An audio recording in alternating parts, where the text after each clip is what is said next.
Pistons fans, let's talk. Let's talk about the likelihood of the Pistons actually getting the number one, or actually let's say more so the number two pick, not number five, not number three or four, or not even number one. We gonna break it down. We gonna break it down from number one and number two. But we're gonna stick with number two. If they end up with the case that they have the number two pick, would the fans be okay if they were to trade that pick? Maybe Cade, maybe Ivy, or maybe Killian. I can't say Killian. Killian, I don't know if that will be enough. So I would say it's either Cade or Ivy. And the reason why I say that, let's start with Cade first. If we were to trade Cade and the number two pick to go get Wimbenyama,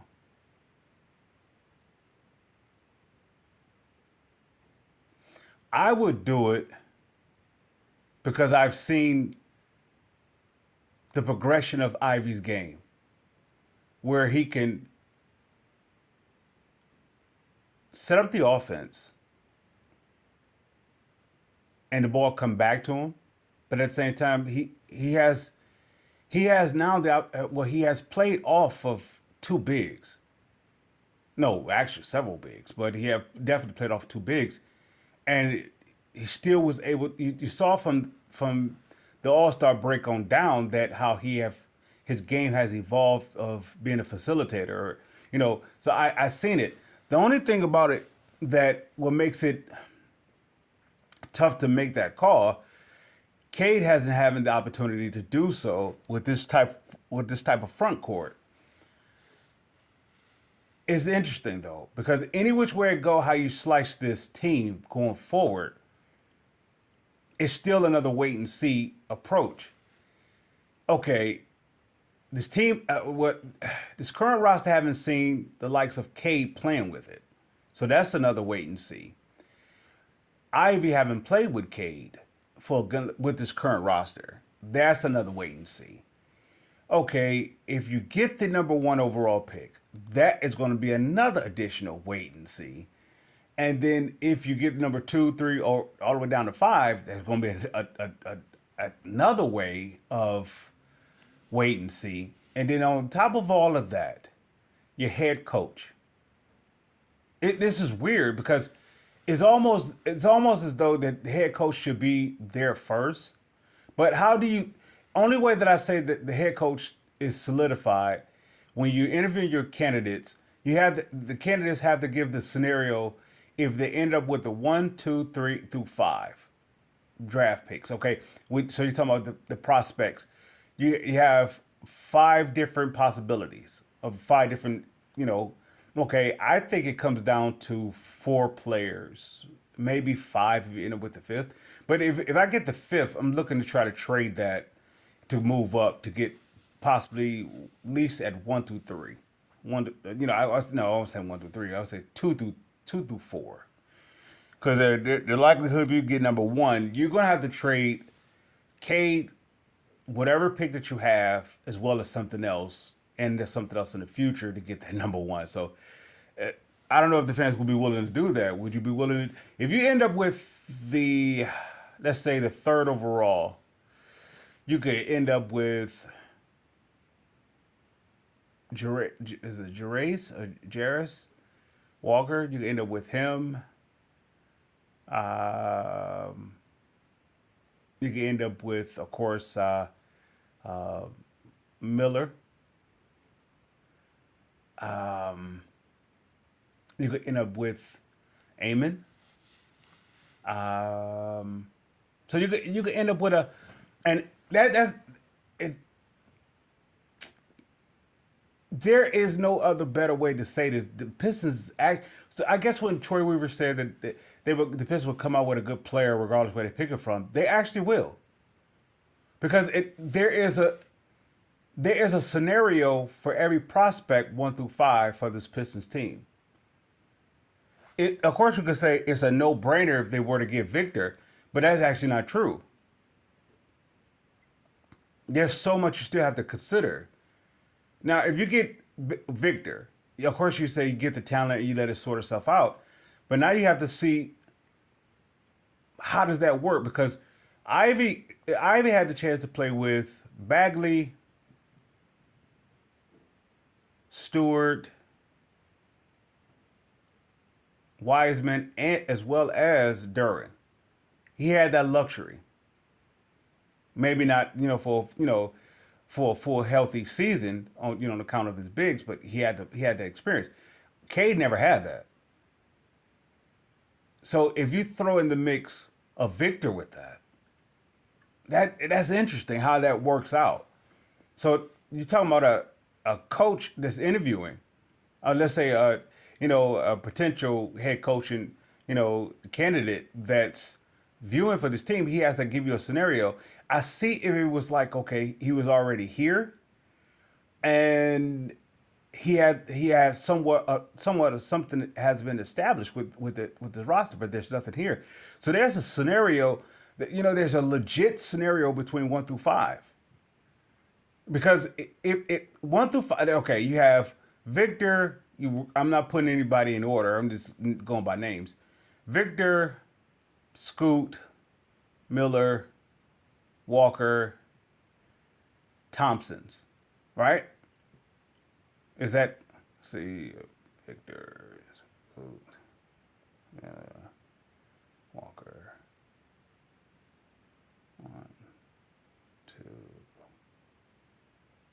3, 4, 5, 6.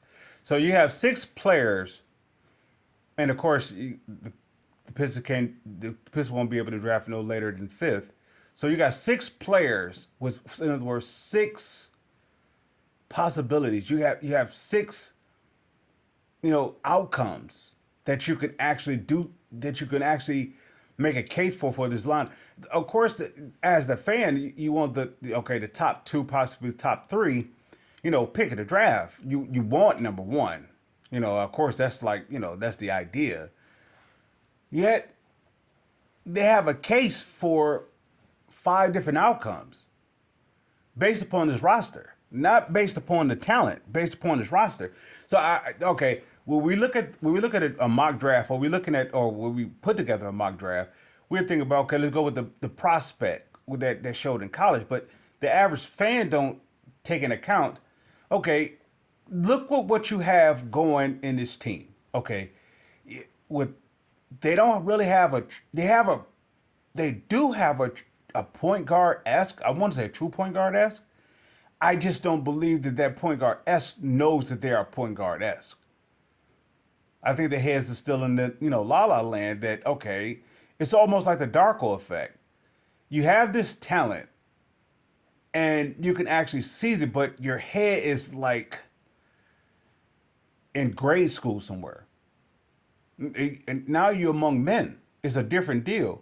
So it's like some they say some point guards takes a little time for them to develop, and I never understood what that meant, but that's the mental approach.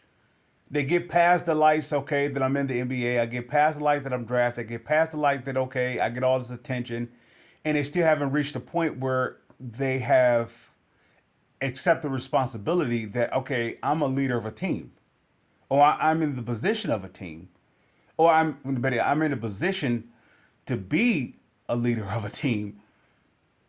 That's something that the likes of Rodney Stuckey didn't understand.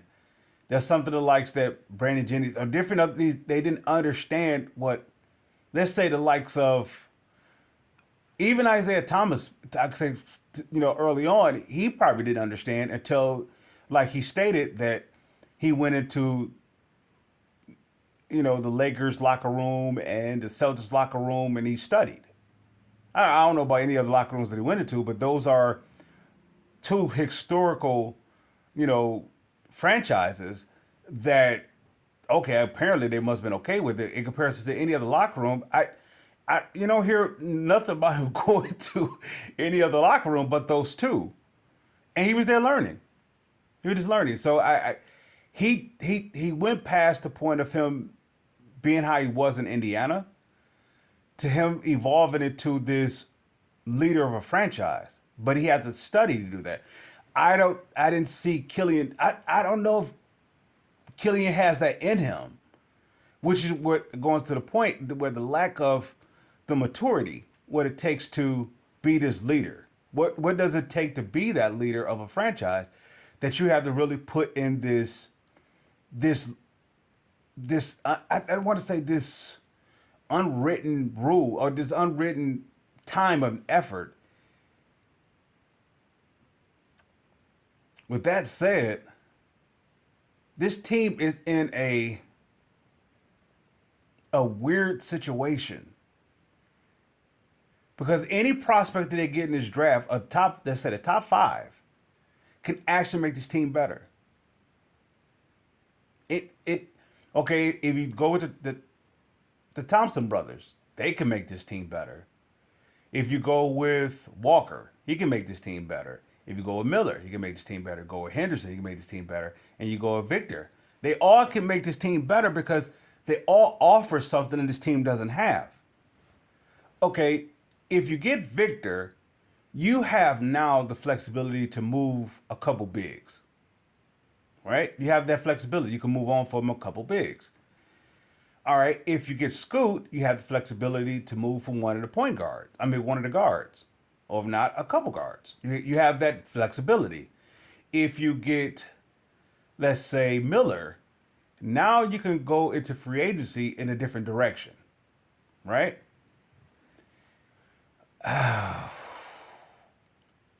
You can make some trades with that too as well.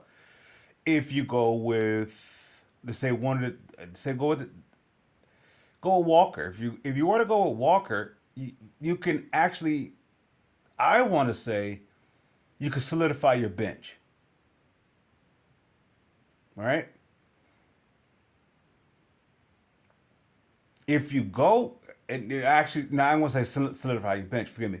I meant to say solidify your offseason because that will be like a free agent coming to this team. If you were to go with the Thompsons, okay, you can still move one of your guards. You can still move your guards, that's like also going into the offseason with your free agency and doing something there. The Pistons, when Troy Weaver said this, I heard him, but I was stuck on number one and number two. I was stuck on those two picks. When he said that this team is going to come out with a good talent or a good player, that is legit based upon how this roster is. Because it doesn't matter if they get Victor or they end up with the fifth overall. The head coach is not selected, and it's almost like you have to wait for the lottery to resolve that. I don't know if the candidates is willing to wait that long, but okay. If I'm one of the candidates, if I'm not in the Pistons type situation going to a franchise, I think that the ultimate team that has that was the Rockets, and I believe that they solidified their coach. So any other prospect as a coach, I'm at a wait and see with the Pistons what they do in the lottery. If I'm any prospect, I mean not prospect, if I'm any potential head coach, I'm looking forward to see how the lottery pans out, because now I have my approach towards the team is going to be altered based upon that, not the free agency, the lottery, because once I know where we're slotted, if I can have an idea, a game plan, like how we're going to move this forward, because this potential coach didn't get a chance to see Cade play with Duran, Wiseman, or in that sort, or even Ivy. He didn't get a chance to see it, so he has nothing to go off of.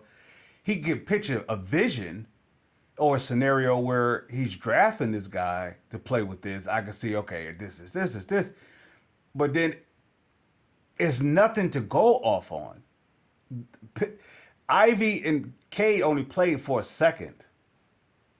They didn't even get past the growing pains of adjusting, or even the progression of actually, this or that. Okay, say for example, when the Pistons drafted I want to say Dumars. I don't know if how I had to do some more further research on this, but I believe they also draft at that same draft. They also draft Anthony Spud Webb. So I want to say they traded him, of course, but coming out of college, Joe Dumars was a point guard. So what was Jack McCloskey envisioning, or what was Joe Dumars? I'm not Joe Dumars. What was Chuck Daly and Jack McCloskey? What were they envisioning? Okay, Isaiah's a two-way guard. He can score, and he's learning how to be a distributor. We learned that early on, right? And once he got, he turned a page, and the team started going according to his pace. But he'd get his teammates involved. He'd get you, uh, you know, 20 points and 11 assists. He was giving you that. So why do you draft Joe Dumars, who's a point guard? Why do you draft that? Well, Isaiah's a two-way hitter, and if it's time that Joe Dumars can run a point, Isaiah can come off. He can come off because he showed that in college. The only thing about that's a benefit for that. How do you? What do you? With that in mind, or keeping that in mind, Isaiah was slitted. He had a spot. He was as a point guard here, or as a starter. He has a not so much a starter. He has a foundational spot. Yet when it comes to Cade and Ivy, you don't know what you have. Even though you have some footage on them, but you don't know what you have to solidify them as a foundational player, unmovable that is. The only one that I see have cemented that is Derwin. And quite frankly, if I'm looking at this team, I'm building this team around Derwin. That doesn't mean that he is the go-to guy. I'm building this team around him. Not around Cade. I'm not building this team around Cade. I'm building this team around Derwin. So that changes everything, how I approach this offseason. If I'm a head coach, I'm not looking at my backcourt. I'm looking at a guy who has shown me through the course of this season what I'm going to get and what can I. And it puts me such in a position to be able to build off of. With Duran, I don't have to trade him for anybody. I don't have to trade him. I don't have to get a Benyama if I have a Duran. I don't have to. I for the price, or let's say not the price, for the effects of a Victor, I believe I can surround Derwin with equal amount of, I guess they would say, would be equivalent to what Benyama can actually contribute. This is why I'm likely to trade Cade over I would trade Ivy. Cade plays with such a poise. I don't know how that fits with every team. Every team can use that. Don't get me wrong. The Pistons can. Of course, the Pistons can use it themselves. But at the same time, what Derwin was able to show you, it changes the whole effects. It changes like how you're going to be a defensive team. Cade being on this team doesn't move that team in that direction. I'm not saying scratch Cade off because of that reason. I'm saying Derwin actually shows you how you can actually be a defensive-minded team. So if I'm the potential, like if I'm one of the candidates, I'm coming in with a defensive mind and say I'm going to strategize my team off of defense, right? Not offense, defense. And I'm going to start with how do I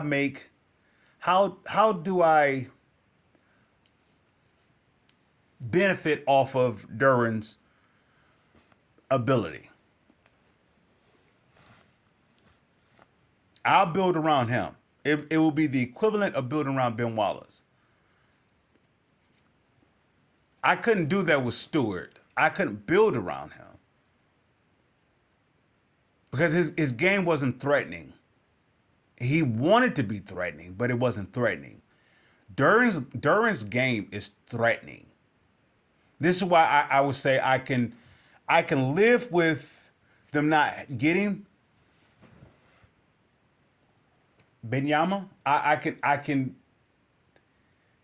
live with that, just because I have Duran. If I didn't have him, it would be a really a huge slip because if I have Duran, I can go 2 through 5, and my team would be better with Duran. So with that said, this team is in a wow, a wait and see. It doesn't matter where they are picking at in this draft. Of course, we're talking 1 through 5, unless they trade out and for a player or something like that. Other than that, it's a wait and see. But for the candidate though, that's going for the head coaching job, I'm I don't know if Troy Weaver is in a position like I have to get the head coach now. It's good to listen to both of them, because it helps their approach towards the off season.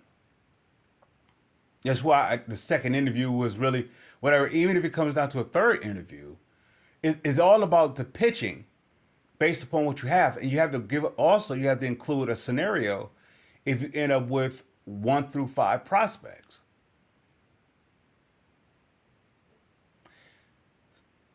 Victor makes his team better. Scoop makes his team better.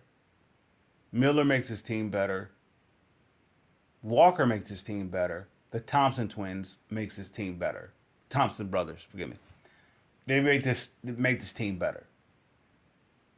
I the Pistons is in a can't lose situation. Of course, they could trade out of ultimately for another player. Even with that is still any which way I go with this situation. It's a win-win. It's no way they can lose out of this. Of course, ultimately, if they get a player that's drafted that just really bottoms out, just don't want to be here, and it's all like let's say it will be the equivalents to Rodney White, Darko, the effects of that when they get here, they just I don't know, they're just not it. Wait, Rodney White he was here during a Stackhouse time, I believe, and I believe Tayshaun was drafted the next year. I think Rodney White and Mehmet Okur was drafted the same year. Yet Tayshaun and Mehmet Okur came in the same year. I believe that's how it worked. Mehmet Okur was ready. He was matured. Tayshaun was ready. He was matured. So that's why they came in and they was able to fit in. Rodney White was still young. His head was still in the clouds, so to speak.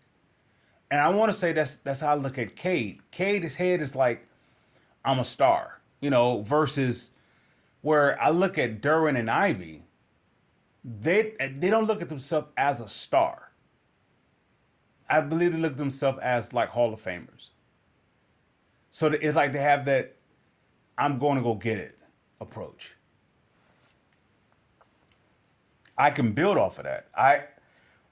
Cade is like a guy that like it doesn't like he has like this approach wherever I go, I'm that guy. Maybe not the top guy on the team. I'm that guy. I don't see the hunger for him. It's almost like it's like a Grant Hill-esque.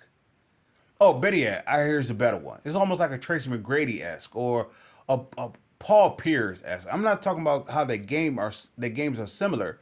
It just I'm that guy. Stackhouse was that, exactly like that. Well, I'm that guy. Very specifically when he was here. I don't have to do much. I mean, I don't have to put in that extra work. I'm that guy. My game by itself is already what it is until it gets to the place where it was asked to be altered. Okay, so Cade will have to come in and his game will have to be altered, which is weird. This is a weird situation. I don't I'm definitely gonna say in the Pistons' history, they've never been in this type of situation. Even with the Darko situation, the team was established. The starting five was established, or the starters was established. They was in the playoffs. They was in a pursuit of going. They had the taste of going further or winning it all and getting past the Eastern Conference, and they had that there. So there was the Darko thing. Did it didn't move it any which way it go. It could actually helped out the future. It's of course it would have helped out the players there, because let's say if Darko was, let's say if he was, this is on the level of a Kaman, Chris Kaman. I believe Chris Kaman was like the sixth overall. Let's say if his game was like that, he would have helped out everybody in that team. You know, he didn't have to be Wade. He didn't have to be Carmelo, and he definitely didn't have to be LeBron. If he just gave them just Kaman, just that type of consistency, that effort, his head was in the clouds. He was a kid. He was too immature, and that's the one thing that they missed on. So if the Pistons, if they end up with that type of situation, it could be. This is where this is it. I don't know. I think Troy Weaver have a tough situation. And compared, somebody gave the comparison between him and Brad Holmes. Brad Holmes had a situation that was already ready for him. He didn't have to do anything. The offensive line was solidified, so he got something to build off of. When Troy Weaver took this team, there was nothing here. Absolutely nothing. Don't get me wrong. I'm not saying those vets that they have, the Joe Johnsons, the Morris brothers, the likes of Derrick Rose and Blake Griffin. I'm not saying any of them is like no good. What I'm saying is they're like for a veteran squad. So it's a different deal. When you're doing a rebuild, you pretty much, it's like, you remove, or you're walking away, or you're moving along past the veteran squad and you're going younger. So that's a time deal. This team is interesting. The Pistons is very attractive. Yet, my candidate will have to have. I want to say this is going to be a tall order, an unlimited range of creativity. Experience is not going to be a factor here. Creativity is going to be the factor. Defense number one, creativity number two. Of course, he's going to have some experience as an assistant or something like that. But even with that, it doesn't prepare you for something like this. Rick Carlisle came into a situation where he had something to build with. He built off Ben Wallace. So I would, like I said, I would approach it. The only thing about it, Derwin, I don't. Yeah, even as young as Derwin is, I still believe that you can build off of him. I believe he is like the guy that how I want this team to be, how I want this team to approach games. So how I want this team, I want to say the identity of the team. I want it to be like Derwin's. I don't want it to be like Cade's. I don't. His approach, I can, his talent, his ability on the court, so to speak, where he can pick his spots and everything. That's good and everything. That's Kevin Durant. Yeah, but you really can't win with Kevin Durant by itself. You can't win with Kevin Durant. Kevin Durant is like the icing on the cake, or he's a definite, decoy. He's a good decoy, but for him being sitting in the first seat, you can't do it. You can't do it off of Durant. The same thing with Cade. I don't see him as the first seat guy. Derwin, on the other hand, I can see that.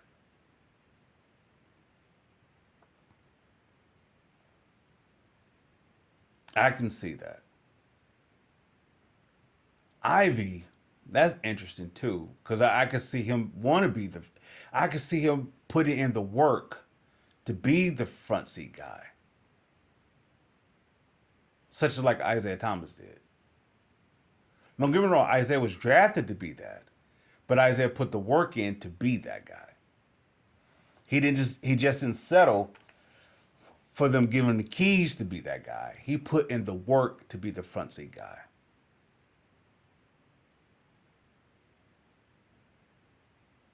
I don't know. This is going to be an interesting situation to see how this all pans out. Of course, it starts with, in my case, with the lottery,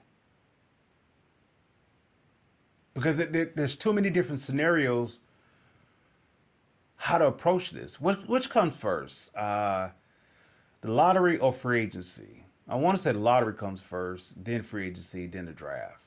I believe that's how it goes. If that's the case, if the lottery goes first, then that helps me in my direction, in my how I'm going to approach the free agency along with the head coaching. And that's how I literally will approach it that way. I will approach it with the lottery first. Then I would get my coach. Then I will go into how we're going to approach the off season, with free agency and so forth. This is interesting because you don't know what you have in Cade. You don't know what you have.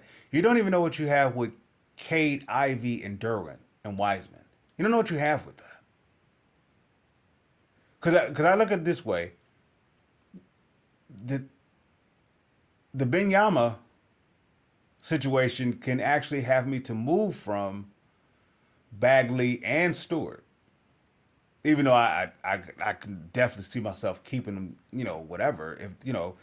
If contracts and everything else could make itself, I want to say feasible, make itself, tolerable. But I also can see myself moving on from them. Let's say if I ended up with this way. If I have Derwin, Benyama, and Wiseman as my bigs, I'm okay with that. I'm okay with that. And I don't have to let go of both of Stewart and Bagley. I don't have to let them both go. I could have four bigs that way. This is interesting, man, because if they end up with the fifth pick, if you go with the one of the Thompson brothers, I believe one of the point guards, I'm going to do some research on that. Pistons fans, there's going to be continuation of the likelihood of number one overall, but we start off with the number two. I don't. There is. I almost want to say, even with them finding out what their position in a lottery, it doesn't. It doesn't explain, or it doesn't allow the pieces to come together yet. This is weird. Pistons fans, I salute.